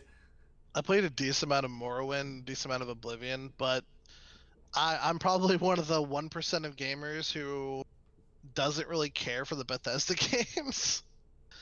Like, so I was working at GameStop when Skyrim came out, and I was on the hype train with it, of course. The girl I was dating at the time was on the hype train. She's the one who got me hyped into it. And to go, like, convince me, like, I'm going to work the midnight release so I can pick up my copies and go. But I played Skyrim, I beat it, I got all the achievements, and then I never picked it up again. Like, I maxed all the stats out, and that was over a period of a year of just kind of playing it very minorly. Yeah. And I wouldn't even go back to that game anymore. Same thing with the Fallout games. Like, I understand that a lot of people like them, but I could just never find that, like, enjoyment in playing them, or any of the huge sandbox single player games. I have played Fallout 4.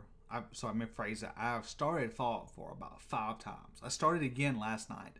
Last night was literally the first I've ever made the game in that one stream. I get started on it and I forget I started the game, and I delete the game to make room for no one and come back to it, and all the stuff's gone as I start over again. So I never really made it through.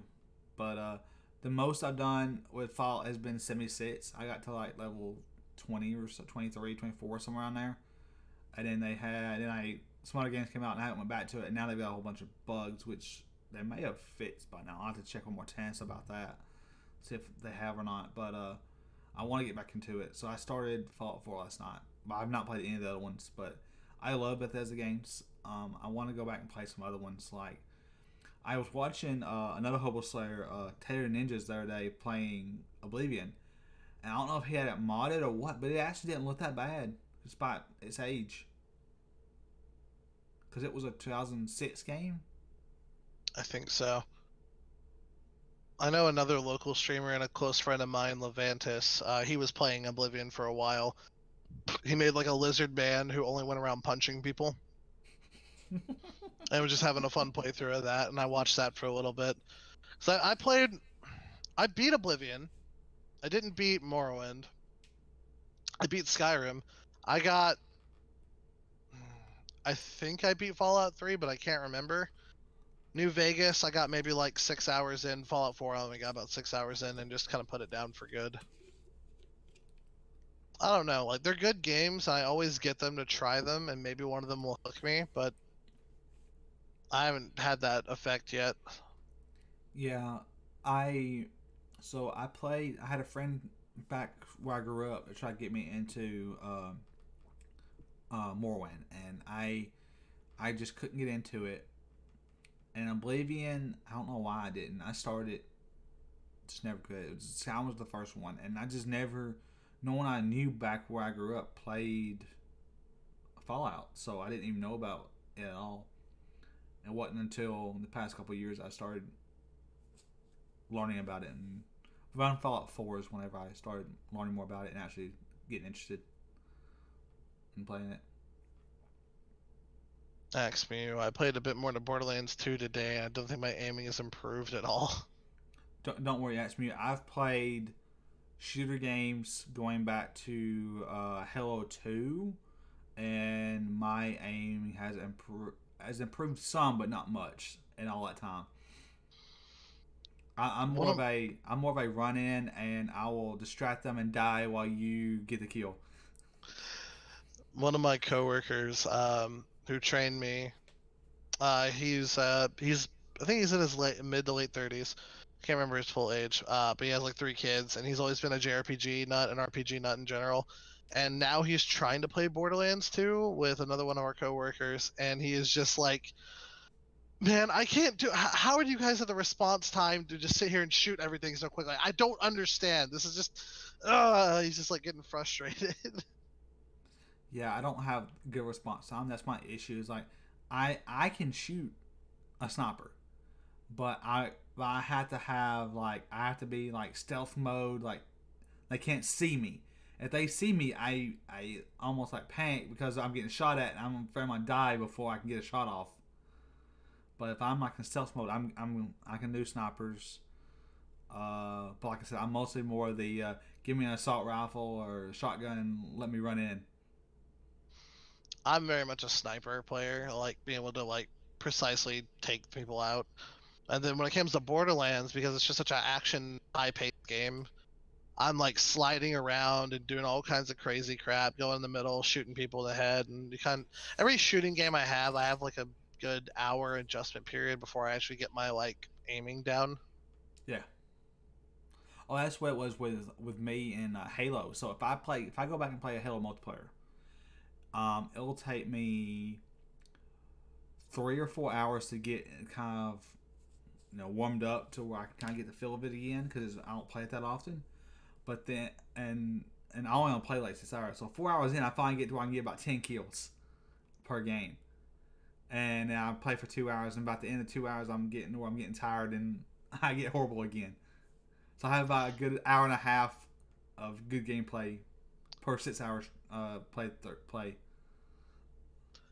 When I downloaded Halo again this week, and there are still a lot of servers up on Halo Custom Edition, but all of them are not like, very few of them are actually American English servers. A lot of them are Spanish servers. Yeah. And so like I went on there, and I immediately just get headshot by a pistol, and someone's on the chat just going ja ja ja and teabagging me, and I'm like, good old days of Halo. Yep. So nostalgic. Sounds about right. Which do you play a lot of Halo? I used to play a lot of Halo. Which one's your favorite? That was story-wise, ODST. Okay. Gameplay-wise, Halo 3. Okay. I don't know much of the story, mostly because I played it in a hurry. And I didn't really follow along. I was just like, all right, quit talking, let me shoot. I got deep into Halo's lore and story. Well, you and I should talk sometime because I'm so lost. That's actually because one of the streams, so the games that I want to stream right now are Borderlands 2, or Borderlands 3, because I just want to get through the game and it's fun. It's a good stream game. Code Vein came out, the anime Dark Souls game, and that came out yesterday, and I'm going to play a little bit more today after the podcast. So come check me out if you want to. Shameless plug. And the third game is actually Halo Wars 2, which is the RTS strategy Halo game that came out. Yeah. as their sequel, and I've had that game for a while, and that's the only game that I haven't actually like gone and beaten and played through all the story. So so my introduction to Halo was Halo 2. I did not play Combat Evolved until the remake. Because I didn't have the original Xbox. I didn't have a 360 until 2010. That's where I got the name General Pallas before I became PallasStreams. Is from Xbox, and it was Xbox 360. I worked at a Boy Scout summer camp, and we had these little cabin type things, if you want to call it a cabin. It was very basic, but at night after we get done helping the campers out, we'd all go back to our staff area, and we would hook up CRT TVs, two inside the, so it was inside the cabins. You'd have bunk beds. It was 2 bunk beds on each side, and so you would set a TV on top bunk and one on the bottom bunk. People sitting on the opposite bunk beds on top and bottom, and then the cables run out the window to the deck where 2 more TVs were sitting, and you have more people out there. And so that's how we did multiplayer. And so that was my introduction to Halo, and then I didn't get into it again until I got Xbox 360. And I played Reach, and Reach has been my favorite Halo game thus far. Halo Reach was an extremely good game, but it also that was the game they decided to deviate from the main gameplay mechanics and start adding in more, which they were not a bad thing. Reach was a solid multiplayer game. Yeah. It was added maybe a little bit more Call of Duty aspects into it, but the assassination mechanic was a very welcome thing. The story of Reach was great. Yeah. It provided a really good challenge. My history with Halo is that I grew up a Nintendo gamer. I had the 64 and then went to the GameCube, and my friends were the ones who were like, "Oh, we've got the Xbox and the PS2," and I was like, "Oh man, I want to play, Gex and on the PlayStation or the Star Wars game, or oh man, Halo came out, I want to play that." So I would go into their houses and play. But then eventually I learned that Halo 1 was on the computer, and I went and downloaded the demo of Combat Evolved, which is just the 4th level. And I got so good at just playing that one level over and over and over again. I was like, I really want this game. And there's actually a funny story that I may or not get into later on, if I get reminded about it, about how I actually ended up getting the game, because I grew up in a very no video games household. Yeah. But I played through Halo eventually on the computer, got it. Eventually I went and got an Xbox, and I got Halo 2. And then I got my 360 when I think it was the Christmas of my sophomore year of high school. Because about 2 years after 360 came out, because my cousin had one and played a lot of Gears of War and Halo. And the first game I actually got was Kung Fu Panda, because it came with a thing. But the first game I went and bought was Halo 3. And that's where I met a lot of my online friends that I've now carried over to the PC, and I kind of followed them over and made more and more new friends. But my entire high school thing was just coming over school, playing Xbox 360, plugging in, going live, and playing with people. Mm-hmm. I had no social life outside of high school, in school, and band, and that was it. I got you. I say more chance by Halo 3. Yeah. Yeah, that was... So, you mentioned being a Nintendo person. So, for myself, I was a Nintendo person as well for a while. I didn't have... Well, kind of. So, I didn't have... Because of my age and whatnot, I didn't have an NES or Super NES or anything like that. My first one was a Game Boy. Game Boy Advance. Oh, no, sorry, Game Boy Color. My cousin gave me his old N64, and then he gave me his old Sega Genesis. But I had the N64, and then after the N64, I got Game Boy Advance, and then that was it until the Switch. So I had a big gap in there. So I missed out a lot of the games, like all the it was not. I keep saying the wrong one. Legend of Zelda games. I missed out on a lot of them. I'm trying to go back and go through a lot of it because I'm trying to find like a Wii U or something like that and go back and play a lot of games. But I missed out on a lot of that. But I've had more Nintendo consoles than I have anything else. I've become fairly versed with consoles. I think I've owned just about every console at one point now. I ended up selling my Xbox One about a year of owning it because there just wasn't any good games coming out for it. I have a PS4 and I've got my Switch, got my gaming PCs and VR headset, the Switch and 3DS and things like that. The first console I have is actually, this is a memory that I have from being this young. My first memory is actually beating Super Mario World with my stepdad when I was about 2 years old. Okay. And was playing that, and actually like I was playing from like since I could hold a controller, and just kind of learn how to play games from there with my stepdad. My mom hated it, but my stepdad at the time was just like, let's play some games. He was a trucker, so he came back on the weekend, wanted to play games, and I built an interest in that. So it went from Super Nintendo to Genesis to when the Nintendo 64 finally dropped. I was playing GoldenEye 64 with him, to my mother's dismay, and then even playing Killer Instinct 64 as like a 4 or 5-year-old. So you can imagine that went over pretty well. But those were his consoles. And eventually my first console I ever owned was a Game Boy Color, where my mother had got me Pokemon Blue version. And that set me down on the Pokemon path. So Blue was your original one? Yep. And then eventually I got the Game Boy Zelda games to go play it. So, since we're back on Zelda again, what Zelda games have you played? Every one of them but Spirit Tracks. Dang, I wish I'd played. And I can give like full breakdowns on about every Zelda game, like story wise. Yep, I'm limited. I've only beat one. That was Ocarina of Time. Because I had N64. I had what was it? Majora's Mask, the sequel.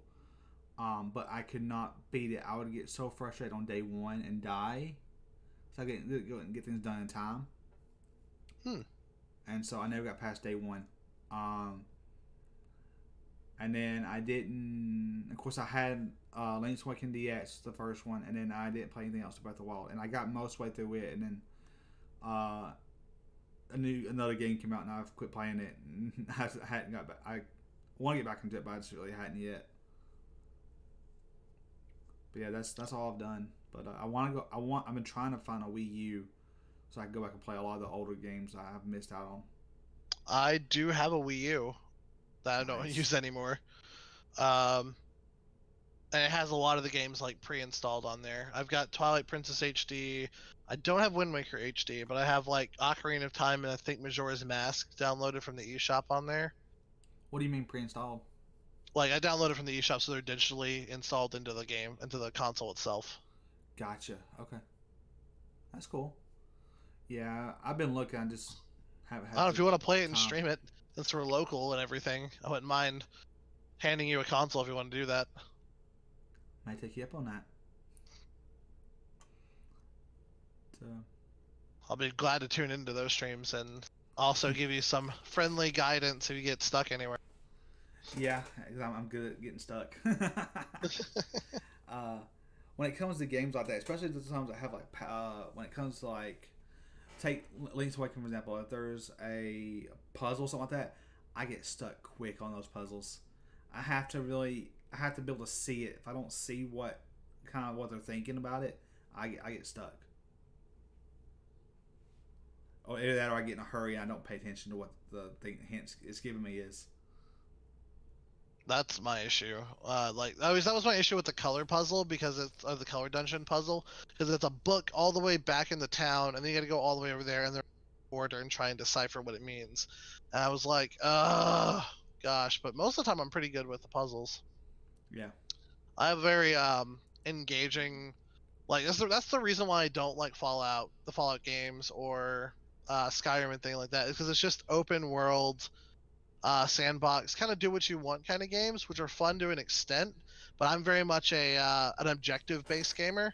So like Yep. I see a puzzle, I want to solve it immediately. I want to try and get over a challenge, like the Mega Man games, or things like that. And that's more my play style as opposed to sandbox RPG have funs. And that's why I like JRPG so much, because most JRPGs are very objective and not sandbox games. Right. And so I'm a little bit of both. So I like the open world sandbox, but I would like it better if there was a little bit more of a here's what you need to do type thing, which is why I like Link's Awakening and stuff like that. There's more like you take on these dungeons and these orders type thing. It's more objective based, but still kind of an open world where you still kind of go wherever. I mean, I found the fourth dungeon before the third one because I was looking around trying to see if I could remember where the world I could. Just the fact that I had that, it was kind of open world because I could kind of explore most of it, but it was still, oh, go to this dungeon first and do this so you can get this item, which will help you later on. Yeah, that was the beauty of the original Zelda and Zelda 2, was that it was an open world and you could do anything you wanted in whatever order. But doing it in this specific order made things easier because there was like a progression cycle. And then they made A Link to the Past and Link's Awakening, and those added more of a more effective linear story through it, because a lot of the map became more of a Metroidvania style, where you would go to a dungeon, you would get an item, and this item unlocks another piece of the world that you have access to, and allow you to explore it more, which were extremely fun to do. Yeah. Yeah, Zelda is Chibi's favorite franchise for 100%. I know that. Super, yep. He's super into Zelda. I'm so happy Okami got on the stream. I was surprised to see Okami got that Loving HD re-release on the Switch and Steam. That's one of the games that I've been wanting to eventually go back and play, but haven't gotten around to it. I would say Zelda is one of my favorite franchises as well. I don't know if it's the favorite, but it's one of my favorites. Not being able to play Okami Den on the comp or DS.comp. Okay. Zelda games. My favorite Zelda game has got to be Majora's Mask. Why is that? I had a very much a darker undertone when it came to its story. There's a lot you can read into it, and it was a more complicated game, with time management, the 3-day cycles, trying to get everything, trying to 100% everything, trying to find because I'm such a strategical thinker when I play, I was like, I've got 3 days, I have this much time, an hour equals this much in real world time, so I've got to be able to, and this person happens at this time, this event's at this time, I got to try and optimize the best route to get everything at once and try and maximize my time as possible. And that was just super fun to me.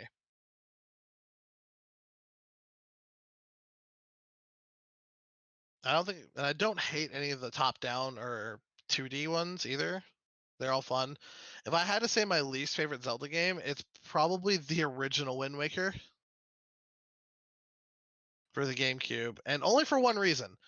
Only one reason is when you have to collect all the Triforce shards, and so you had to go to this random location. You had to get a sea chart. You have to take the sea chart to Tingle. You got to pay 300 rupees for him to decipher the chart. Then you have to go to find where the chart's location is. You got to go fish one Triforce shard, and you got to do that 8 times. And it's just like this huge time sink for no reason. It's just a lot of waiting and monotony, and it just got super boring. But then they fixed that in the HD remake. I gotcha. Just FYI, if I end up muting myself randomly, which I've done a couple times here, my roommate is actually working on the kitchen downstairs, so it's to avoid you hearing the hammering. Gotcha. Much appreciated. Yeah. I start hearing hammering. It's like, mute myself. So, I actually had 2 questions for you that I thought of as you were talking there. Sure. The first one was if you were to see another game remade for an older game remade for Switch, what would it be? Ooh. Because right now they just remade Link's Awakening. What would be another one you'd want? That's a really solidly hard question. I'm trying to go through back all of my game logs. Um, So while you think about that, let me tell you what mine is. Mine uh, is A Link to the Past. really? Because, well, one, I never played it, which I can play it now on Switch, but we've just got Link's Awakening. So it's like you already have, on the Zelda timeline, you already have one of the failed game timeline games remade. While you're at it, go ahead and finish off, because there's only 3 games in that timeline. So just Right. go ahead and finish off the other 2, and then you can have that entire timeline finish on a modern console. I could see that. So it'll be Link to the Past, and then after that would probably be, I can't remember what the second one is, but that will be it. Man, what would I want to see remade? That's such a hard question. Because I would have told you Final Fantasy VII, and that's already getting remade. Oh gosh. I take that back. Okay, there's actually more than 3. There's 5 in that, but they're split up. So Well, technically, you can call it a remake and you can call it a sequel. It's technically kind of both, but not. It's a Link Between Two Worlds. It's technically a remake / sequel of A Link to the Past. It's not an exact remake, so it doesn't really count, but that was a super fun game on the 3DS. which one was it? Link Between Worlds. I don't see it on the timeline. That's hilarious. Really? Yep. It's a super good game. And it's the same world and the same like overworld of Link to the Past, but it takes place like forward in the future in like a slightly different dark world. But it's basically the same game, but slightly different. And yeah, from GB says, Link Between Worlds is rated as one of the best Zelda games. So I just sent you the timeline so you see what I was talking about Yeah, there. let's see here. So what I was saying was, it was actually 5, but if you see there, the first 3 are separated from the bottom 2 after Link's Awakening, because that's when it then splits into something happened, but the original 3 is what happens after Ocarina of Time. But yeah, Right. so there's Link to the Past, Oracle of Season, Oracle of Ages, and then Link's Awakening. And then This is definitely an outdated list. Is it? Yeah. Yeah, the timeline actually got redone a few times. Because technically there is no canon timeline. It's just we wanted to make this for the fans and thought it was cool, and then the fans are like, "Well, there's inconsistency with this," and they're like, "Oh, we're sorry. We'll change it again." Oh yeah, because I'm sure it has changed, because after Breath of the Wild, they're basically like, oh well, it could technically happen after, because it's so far in the future. It's like, oh, it could technically happen in all 3 timelines. So it's almost like they converge in a way or something like that. So it's like, I think this one's more up to date. I'm sending to you now. I had to zoom in on it more. So, the current timeline, as of right now, from the latest Hyrule Historia, is the Skyward Sword, which is definitively the beginning of it all. yep. Which is a game I Yeah. still have not played and I want to play. Whoops, I did not mean to cover you up there. No, it's no problem. Because you just need to hear me on this. So, I personally, I don't want to see Skyward Sword remade, unless they completely the good thing about Skyward Sword is also its biggest flaw was the motion control mechanic. In idea and practice, it was such a good idea. Like, I am actually swinging the sword. This is interactive. This is cool. But the technology didn't work as efficiently as possible. See, I had no issues with it because I was able to adjust on the fly. But look at any person who's actually played the game and recorded it, then you should see that there's just like a whole litany of bugs with the game, and it's sad, but it is what it is. So I'm one of the people who does not want to have a remake of Skyward Sword. The Minish Cap, that was an extremely fun game for me, and that one makes sense to be next in the timeline. Vadi is such an underrated villain, which naturally led to the Four Swords games, so that's fine. And then Ocarina of Time was where the timeline quote unquote branched. Here we go. Pull up on my phone so I can actually see it. That works. I'm gonna read. So Link's Awakening is now ahead of the Oracle game. Yeah, that's true. Oh yeah, all them timelines from Mortanis. Hyrule Historia is outdated, actually. Yeah, there's a nut. I said Hyrule Historia, but they released like a new Hyrule Historia, which has more of it. Hero wins timeline, hero fails timeline, the other timeline. It doesn't have Breath of the Wild, and was a timeline with Axie once. Okay, yeah. So Ocarina of Time is where it quote unquote branches. The hero is defeated timeline. The hero is successful timeline. That one has a child era and an adult era timelines. Right, and according to this one, Breath of the Wild is under the hero is successful post convergence.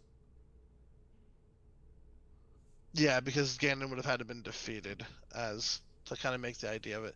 See, the one I gave you is so. Oh, God, that's. I'll explain what I'm laughing about in just a second. I gotta go through the list. So there's the hero of Wind in a New World, where the hero is successful, and there's the adult Link who disappeared, and this started Wind Waker, and Four Swords Navi Tracker, Tingle's Balloon Fight, and Phantom Hourglass, followed by Spirit Tracks, freshly picked Tingle's Rosy Rupee Land. I didn't know that existed. I also don't care that existed. Or the balloon trip. Color changing Tingle's Love Balloon Trip, and then Breath of the Wild, being the converging point. Majora's Mask, obviously being the sequel to Ocarina of Time, is back to a child. That makes sense. Followed by the Twilight Princess, with the idea that the hero Stalfos is actually the original Link from Ocarina of Time, grown up and then died for some kind of trauma. There's a game theory on it if you want to go watch that. Link's crossbow training, which was just like a side thing in Twilight Princess. Four Swords Hyrule Adventure, which saw the reincarnated body, which was so cool. Yep. And then Hyrule Warriors. I do have that game, but I've not played it. That's a super fun game, and like I like a lot of Dynasty Warriors games, but Hyrule Warriors is super fun. Then it converges and goes into Breath of the Wild. Then there's the timeline you were talking about, which is where the hero was defeated. Right. And this is where I was starting to laugh uncontrollably. Hyrule's decline in the last hero, which falls into the Sealing War, which is when they eventually did seal Ganon. A Link to the Past, they revive Ganon, followed by that same hero doing the Oracle of Seasons and Oracle of Ages. Ganon's revived again. Link's Awakening taking place, the same hero once again, but he gets shipwrecked at sea and goes into a coma. Okay. The Ancient Stone Tablets, which I didn't know that existed. I'm curious. But it goes. That's the Light and Dark era. Then it goes into the Golden era, which is A Link Between Worlds, which is, like I said, the quote unquote like sequel, but also kind of a remake of A Link to the Past. And then Triforce Heroes, which was just that fun game, but still technically is in that same era. And then that same timeline branches into 3 different paths again. Because then there's the original game, The Legend of Zelda. There's the Game & Watch game, The 8 Dragons Invade Hyrule and Take Zelda. And then there's Legend of Zelda 2, The Adventure of Link, where they prevent Ganon's revival again. That's if the hero arrives late. If the hero does not arrive, we get something called Third Quest, which I have no idea what that is. But look at this timeline being so dedicated. The hero arrives early. Ganon returns. We get the Legend of Zelda Game Watch. Then we get the Legend of Zelda animated series.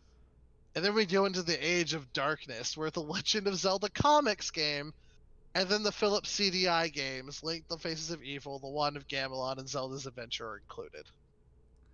There's a lot of games on that list I didn't know were existed. I want to see this image. Like, this is translated by Glitterburn at glitterburn.com. Additional timeline. I don't think this is a full. These games aren't recognized as canon. Yeah. I think they are still technically Zelda games, but Nintendo has gone on record and has avidly denied the existence of the Philips CDI games. So seeing them Yeah. on this list just like killed me. So I think what I'd like to see is more of a what is the canon timeline? 'Cause Right. that would be The interesting. Link to the Past, the Oracle's Awakening into Link Between Worlds into the original the original Zelda games. Yeah. But how much smaller does this timeline get if you, in general between all three of them if you just do canon only? Pretty reduced. Yeah. See. That's what I was saying. Because a lot of these I never heard of. Because I guess I'd only followed canon stuff and didn't know it. I'm gonna save this picture and I may do a stream. I do like a compilation of like all these random third-party Zelda games. So that'll be interesting to see like what all of this is on about. Yeah. Save that image. Comments. It doesn't have Breath of the Wild. I went through the timeline with Axie. They update the timeline every now and then. 2 hero wins and there's a hero loses timeline. Yeah. There's a weird timeline. The side games and Hyrule Warriors are all non-canon. In Hyrule Historia, they also go through the connections of each game, but not the Historia, though. Okay. Okay. Yeah, I've got the Blue Book. Yeah, I've got all those on my wish list. I've got to at some point go through them all and catch up.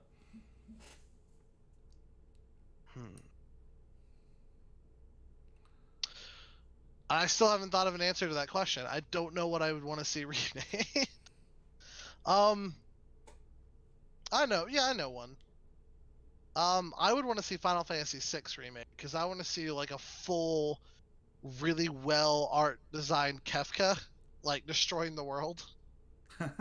I think that would be so awesome because I play Final Fantasy 14 and there was an entire section of raiding dedicated to Final Fantasy VI, and Kefka was the final boss, and that was like one of my favorite fights of all time, and it was just great seeing a fully sized Kefka like laughing and taunting you the whole time. There you go.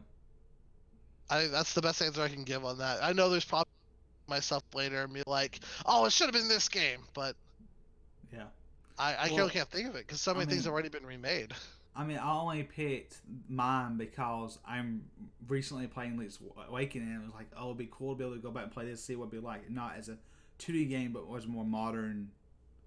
I mean, Link's Awakening is still technically like a 2D game, but it doesn't seem like it because of the way it's made. Yeah. It'd be cool to see. Weird. Yeah. It's more. So I'd like to see some of that done. Legend of the Dragoon. Dragoon? What? Legends of Dragoon. That was a solid game back in the day. I've not heard that one. See that one? Yeah, see, but until last year, my answer would have been Spyro, but it's out.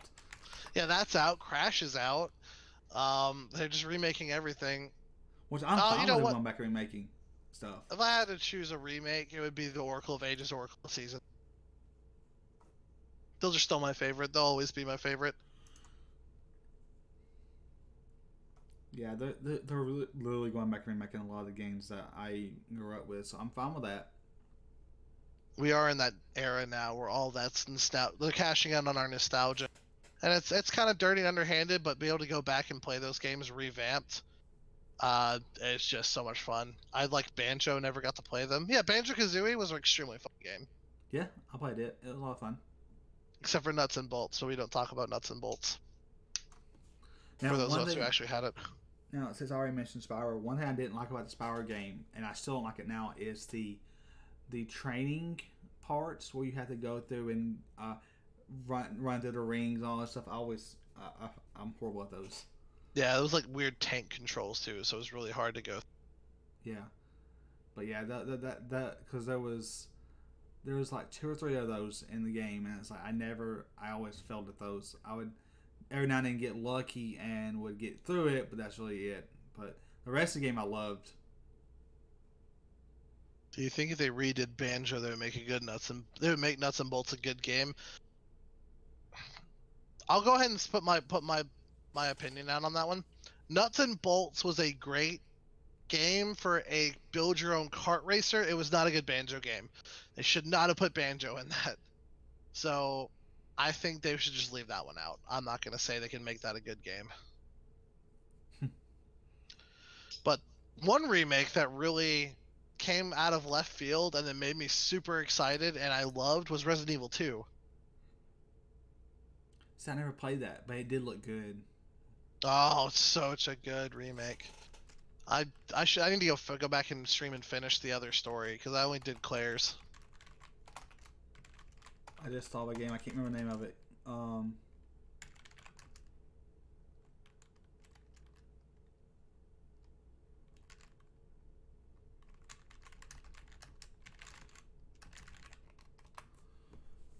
What was the name of that game? It was on PlayStation.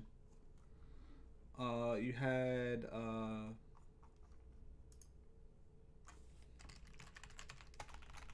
That's a lot of PlayStation games. yeah. That was Sorry, I'm thinking through it.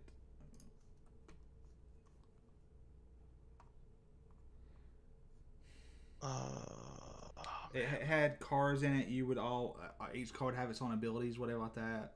Crash Team Racing. No, That's coming out. I've not heard of that one actually. Or it came out already. I don't know if it did. Gosh, kart games. I can't remember a lot of kart games other than Mario Kart and Crash Team Racing. Those are the only two.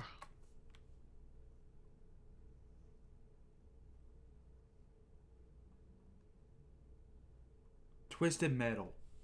Oh. Okay. I would love to see a Twisted Metal remake. That'd be awesome in my opinion.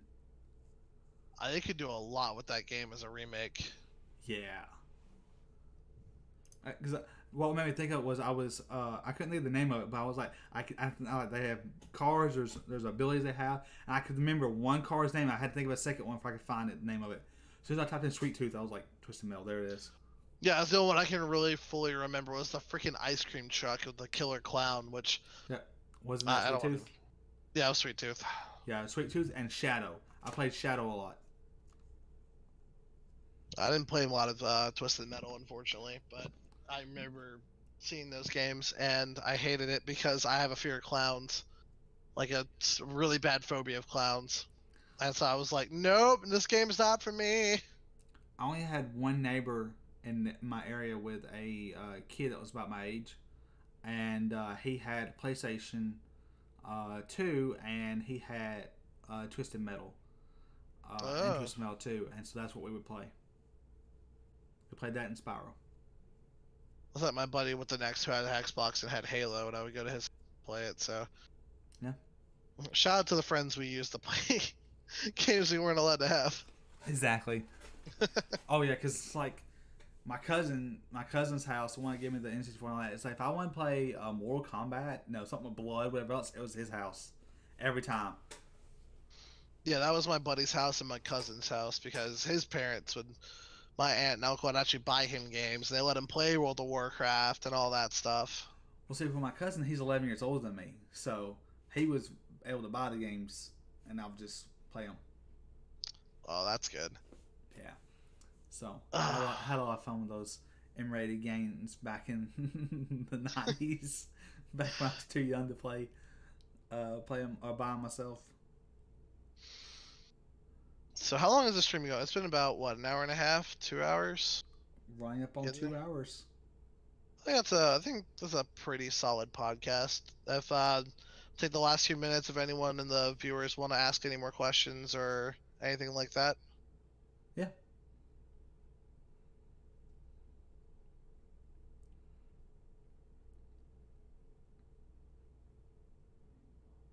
We'll see with how many of anyone's actually left.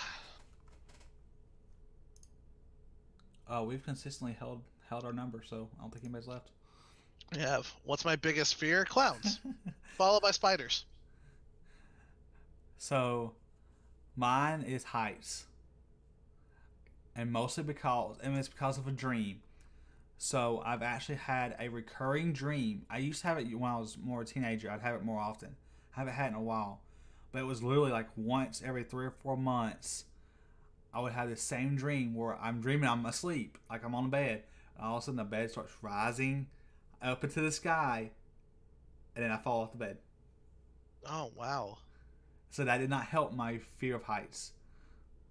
I was 6 years old at my friend's birthday party, and they got like a cheap rent-a-clown.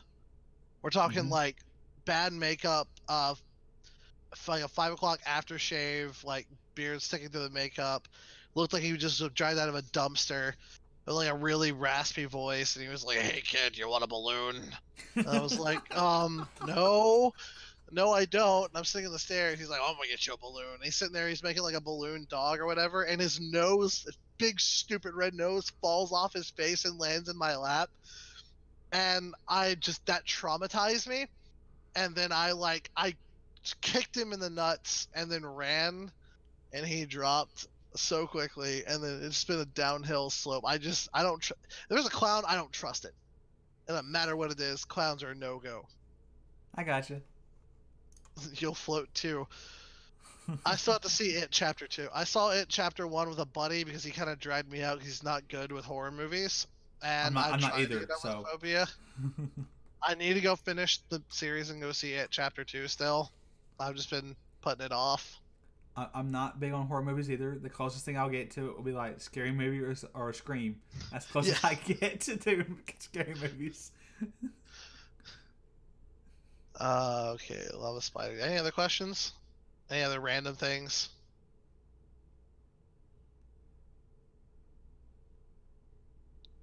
Spiders.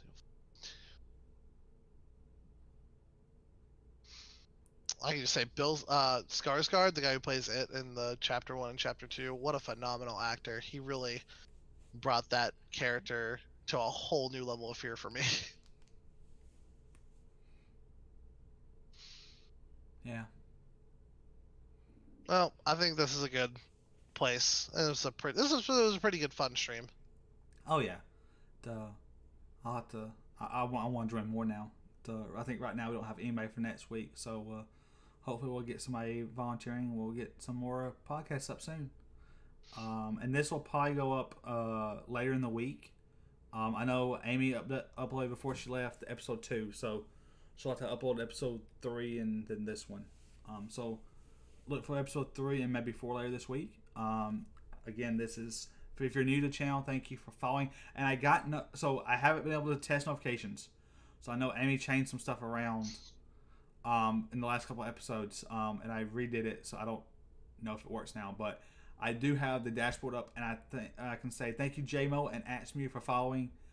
We appreciate y'all. Of course, if you don't know what this is and you're here for the first time, this is the Hobo Slayers podcast, where every week we try to get people together from our stream team, the Hobo Slayers, just kind of get to know one another, talk random things.